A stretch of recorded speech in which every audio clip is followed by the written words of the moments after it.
La violette odorante. Nom latin, Viola odorata.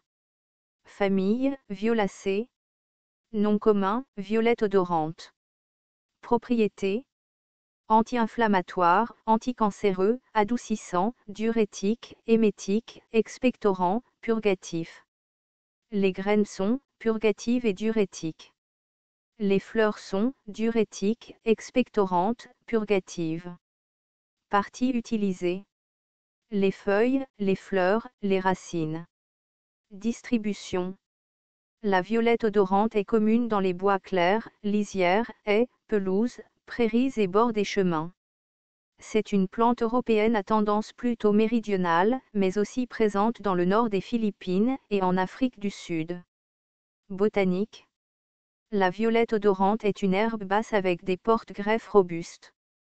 Les tiges sont courtes ou manquantes, avec des stolons minces. Les feuilles sont serrées aux extrémités des tiges, orbiculaires à subréniformes, de 5 à 8 cm de long, avec une base en forme de cœur, des bords arrondis et dentés. Les fleurs sont parfumées, de 1,5 à 1,8 cm. Les sépales sont verts et mesurent environ 1 cm de long. Les pétales sont violets avec la gorge marquée de taches ou de lignes blanches. Ne pas la confondre avec la violette des bois qui n'a pas d'odeur et des feuilles glabres. Constituants. La plante produit des saponines, des salicylates, des alcaloïdes, des flavonoïdes, des saponines, des tannins, des composés phénoliques, des coumarines. Utilisation culinaire. Les jeunes feuilles et les boutons floraux sont mangés crus ou cuits. Les feuilles font une bonne salade. Les feuilles et les fleurs font un bon thé.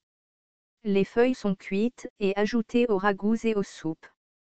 Les fleurs sont à la fois décoratives et comestibles, on peut les utiliser pour les salades et les desserts. Les feuilles sont riches en mucilages et contiennent de la vitamine A, beaucoup de vitamine C et des sels minéraux. Médecine rurale. La violette odorante est utilisée en médecine depuis l'Antiquité. Elle était utilisée par les Athéniens pour modérer la colère. Des guirlandes violettes étaient portées pour éviter les maux de tête et les vertiges.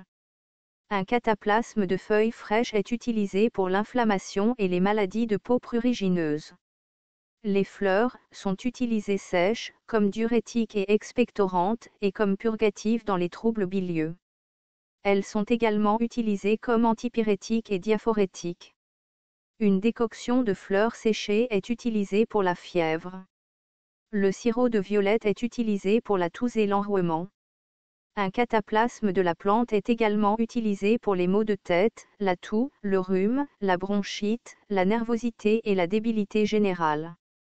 En Afrique du Sud, les feuilles sont mâchées comme anticancéreuses. La décoction de racines est un émétique puissant. Rituel. La violette odorante était autrefois utilisée dans les potions d'amour. Danger. Attention, à forte dose, les racines et les graines sont toxiques. Il ne faut pas la confondre avec la violette des bois, qui n'a pas d'odeur et des feuilles glabres.